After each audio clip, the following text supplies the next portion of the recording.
Il est déjà quasiment chez lui, mais il n'avait pas vraiment les clés officiellement jusqu'ici. Thomas Pesquet va devenir tout à l'heure le 53e commandant de bord de la Station spatiale internationale. Et c'est une première pour un Français. Une responsabilité pour l'astronaute qui doit s'assurer que tout se passe comme prévu à bord de l'ISS et qui possède les pleins pouvoirs en cas d'urgence.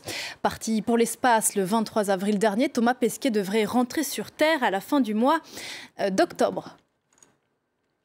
Il est 8h13 ici sur Terre, 6h13 en temps universel. Si vous nous rejoignez dans Paris Direct, je vous en rappelle l'un des principaux titres, un roi, 7 présidents, 4 premiers ministres en exercice épinglés par les Pandora Papers, accusés de dissimuler leur fortune derrière des sociétés écrans pour échapper à l'impôt. L'enquête du consortium international des journalistes d'investigation met en cause plus de 300 responsables politiques du monde entier, mais aussi des stars du showbiz, des criminels. On va y revenir dans le journal de 8h30. Mais tout de suite, c'est l'heure de l'invité de Paris Direct. Et aujourd'hui, c'est vous, Frédéric Saïs. Bonjour. Bonjour. Bienvenue sur ce plateau. Normalement, à cette heure-ci, on vous retrouve sur l'antenne de France Culture pour votre billet politique. Vous y êtes éditorialiste et vous avez réuni les billets que vous avez livrés pour France Culture ces 5 dernières années. Dans ce livre, Billets politiques sur le fil du quinquennat, qui vient de sortir chez Bouquin. J'ai connu tous les milieux, les affaires, le spectacle, le sport, mais je n'ai jamais vu un monde aussi dégueulasse que la politique. Interview qui date de février 2013. Vous savez de qui sont ces propos? Bernard Tapie. Bernard Tapie, bien joué. Ex-ministre, ex-homme d'affaires disparu hier à 78 ans. Je le cite non pas parce que l'homme fut une blanche colombe, mais parce qu'il a été un observateur avisé du milieu. D'abord, est-ce que vous êtes d'accord et est-ce que votre métier consisterait à rendre la politique un peu moins dégueulasse ou au moins un peu plus noble?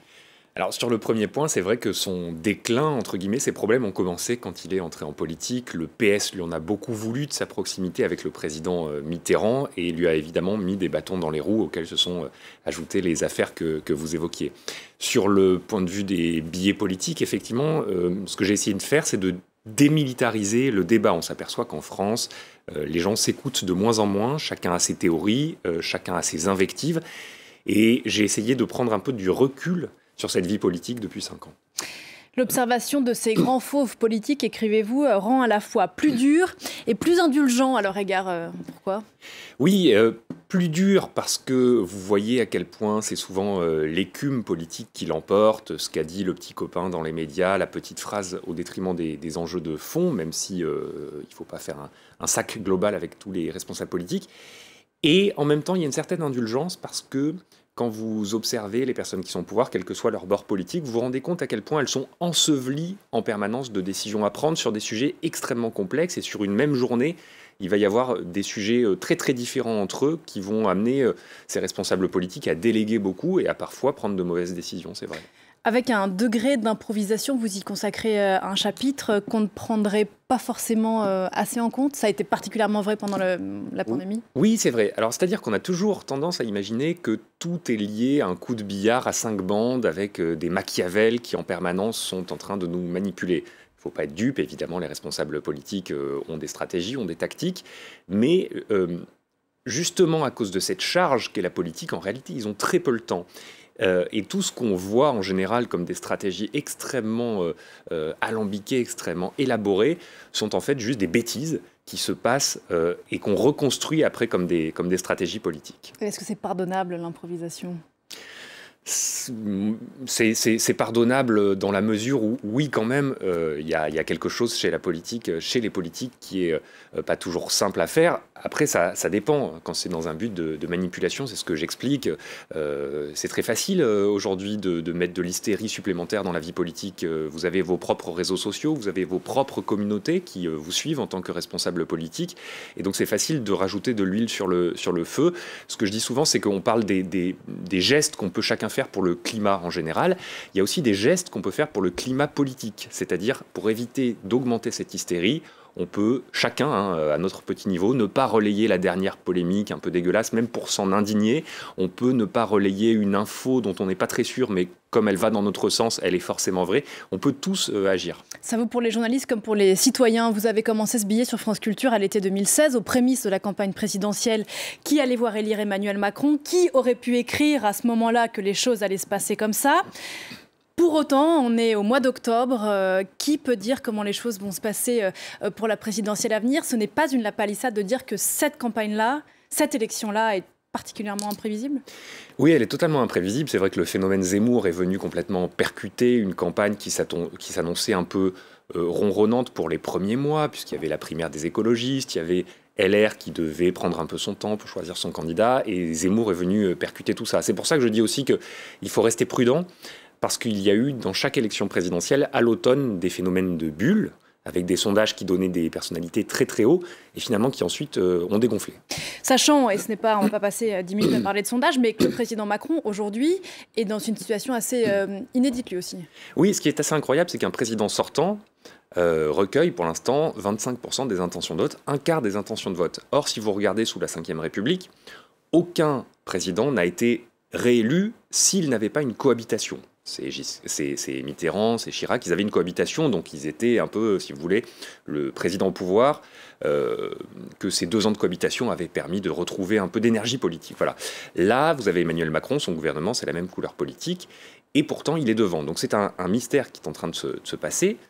Vous l'avez dit, on ne peut pas préjuger ce que sera la situation au mois d'avril, mais ça veut quand même dire qu'il a réussi à constituer un socle relativement solide d'électeurs, et surtout que l'opposition, pendant ces 5 années, même si elle a beaucoup travaillé parfois pour contester les projets du gouvernement, n'a pas réussi à faire émerger un homme ou une femme dont les électeurs, pour l'instant et à ce stade, se disent « il aurait fait beaucoup mieux ». Voilà, une opposition pour l'instant en ordre dispersé, bousculée donc par la surprise de la rentrée, la poussée d'un homme qui n'est pas encore candidat, qui est un ex-éditorialiste, Éric Zemmour. Est-ce qu'il est un exutoire à quelque chose de plus grand que lui? Oui, moi je ne fais pas partie de ceux qui pensent que c'est uniquement une construction médiatique, Éric Zemmour. Je pense que c'est un peu facile d'avoir ce raisonnement, de dire, voilà, les télés en parlent beaucoup, donc ça le fait monter, donc il est à 14 ou 15% dans les sondages. C'est en partie vrai, évidemment, il y a un phénomène médiatique, mais il représente aussi quelque chose dans la société française, et il ne faut pas faire l'autruche, il ne faut pas faire semblant que ça n'existe pas. C'est un courant qu'on connaît bien d'ailleurs, qui est décliniste, qui est identitaire. Il vend d'ailleurs depuis des années des dizaines de milliers de livres, Éric Zemmour, donc il correspond à quelque chose. Maintenant, au-delà du phénomène de curiosité politique et médiatique, je pense qu'à un moment, les électeurs, y compris ceux qui sont intéressés par ces thèses, vont se demander, est-ce qu'on passe justement comme ça d'une fonction de journaliste à président de la 6e puissance du monde? C'est quand même quelque chose d'extrêmement lourd, d'extrêmement compliqué, d'extrêmement technique aussi. Il faut connaître la manière dont ça se passe. Et donc, peut-être monte-t-il un peu vite en ce mois de septembre et va-t-il redescendre assez vite aussi? Et puis, est-ce qu'on pourrait penser, parce que la pandémie l'a fait oublier, mais il y avait une colère en France avant le Covid, bien sûr, on pense aux Gilets jaunes, mais il y a une colère latente, montante depuis des années maintenant, qui n'est d'ailleurs pas du seul fait du mandat d'Emmanuel Macron. Est-ce que cette colère, qui s'exprime de façon très hétéroclite, pourrait s'agréger sur une candidature comme ça, pas forcément sur des thèmes identitaires précisément, mais sur une espèce de slogan « il y en a marre », dans lequel on pourrait mettre beaucoup de choses qui seraient un peu fourre-tout? Oui, c'est vrai, elle va se manifester forcément, mais elle va sans doute se diviser entre plusieurs candidats. Et quand vous évoquez cette colère, c'est très intéressant de constater que la société française, j'en parle dans le livre, n'est pas seulement clivée au niveau politique et au niveau d'une colère qui serait contre les dirigeants. Vous prenez des manifestations qui ont lieu il y a quelques mois, le cortège de la CGT, le syndicat, le grand syndicat, s'est fait attaquer en fin de manifestation par des militants qui trouvaient ce syndicat trop mou. Et ça signifie quelque chose qui est que on est dans une société totalement hystérisée, où toutes les autorités sont remises en cause, même celles qui sont à l'intérieur de l'opposition, pour parler comme ça. Et donc, vous avez quelque chose qui rejoint votre question, qui est de dire que la société est totalement déstructurée, que les repères d'antan, il y avait une majorité solide, une opposition solide avec des chefs incontestés, sont totalement en train de s'évanouir. Et ça, justement, ça laisse l'opportunité à de nouvelles candidatures, à de nouveaux personnages qui n'avaient pas de parti, pas d'histoire politique, pour émerger. Et quelle est la responsabilité dans la façon de faire de la politique d'Emmanuel Macron là-dedans? Écoutez, il a eu un grand tort, c'est qu'il est arrivé en disant « moi je suis disruptif, je n'ai pas connu les partis politiques, je suis un trentenaire nouvellement élu, et donc je vais faire sans les corps intermédiaires », comme on dit. Les corps intermédiaires, ce sont les syndicats, les élus locaux aussi. Les élus locaux, c'était censé être des ringards, d'après Emmanuel Macron, s'il n'a pas utilisé le terme. Et quand vous faites ça, finalement, c'est assez efficace pour réformer, vous allez vite. Mais une fois qu'il y a de la colère sociale, eh bien, vous n'avez plus tous ces corps intermédiaires qui captent cette colère sociale et qui la restituent dans un dialogue démocratique avec le pouvoir. Vous êtes seul face à la rue, et c'est ce qui s'est passé au moment des Gilets jaunes. On l'a dit, ce début de campagne s'est crispé sur des thématiques identitaires à propos de l'immigration. Qui pourra être audible sur les autres thèmes autrement ou différemment importants pour les Français que sont la lutte contre la pauvreté, pour l'égalité, les questions climatiques? Est-ce qu'il y a de la place dans la campagne pour ça? Oui, c'est vrai que c'est tout l'enjeu, parce qu'on est parti bille en tête. Quand je dis on, c'est une responsabilité collective, pour le coup, sur les thèmes de l'immigration, de l'identité, etc. Et vous l'avez noté dans votre journal, il y a tout un tas de thèmes socio-économiques qui se posent. Le prix du gaz l'a encore rappelé récemment.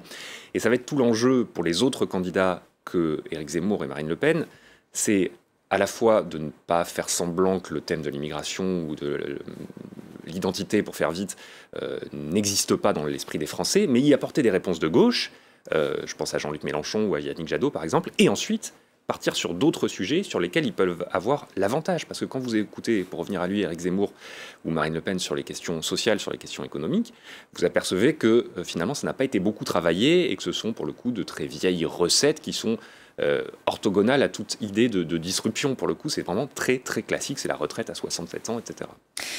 Et puis, bien sûr, l'élection présidentielle est une élection particulière ici en France. On a parlé de l'Allemagne récemment, où les Allemands n'ont pas du tout le même rapport à leur chancelier. Toutefois, pour les dernières régionales, 65% d'abstention, c'est donc pas le cas en général pour la présidentielle. Mais qui, dans cette campagne, prend en compte cette désaffection profonde des Français qui a changé un peu de la façon d'aborder les choses réellement, qui a pris sincèrement conscience de ça? Oui, vous avez raison, c'est-à-dire que au fur et à mesure des élections, on voit que de moins en moins de personnes y vont, même si à chaque fois la présidentielle corrige un peu le tir. C'est-à-dire que les gens ne vont plus beaucoup voter au régional, même au municipal. Il y avait un peu le Covid, donc il faut nuancer. Mais pour l'instant, à la présidentielle, il y a toujours 80% d'électeurs qui y vont parce qu'on est dans un système, vous l'avez dit, qui est tellement présidentiel que même les électeurs qui ne sont pas très attirés par la vie politique telle qu'elle est savent que là, c'est important, qu'il faut y aller. Mais il y a toujours beaucoup d'électeurs qu'il faut aller encore convaincre. Et je pense que ça passe aussi par une nouvelle hygiène du débat, entre guillemets. C'est-à-dire que si vous passez votre temps à taper sur les petits camarades avec des petites phrases, si vous passez votre temps à dire que les autres sont nuls et à ne pas vouloir débattre, forcément, ça ne donne pas envie d'aller voter. Vous parliez de l'Allemagne, c'était très singulier de voir qu'une heure après l'élection, les trois leaders des partis arrivés en tête, les Verts, les sociodémocrates, les conservateurs, étaient ensemble sur un plateau de télévision pour échanger non pas des invectives, mais des arguments et commencer à esquisser des compromis pour former une coalition. Et là, on est très très loin de ça. Donc c'est pour ça que je dis aussi qu'il faut démilitariser le débat public en France. Est-ce que c'est ma dernière question, est-ce que la primaire populaire a une carte à jouer là-dedans, justement? Oui, par contre, avec tout ce que font les partis politiques traditionnels, où on voit que même chez les Verts, qui sont censés incarner une nouvelle forme de vie politique, on arrive quand même à des choses très très classiques, un camp contre l'autre, des éléments de langage, des compromis qui ne se font pas vraiment. Donc ça peut être effectivement, par rapport à ce processus qui ne marche pas, la primaire populaire peut effectivement attirer les gens qui veulent autre chose. Voilà, combien de temps dure le nouveau monde? Jamais très longtemps en réalité. Merci beaucoup Frédéric Saïs.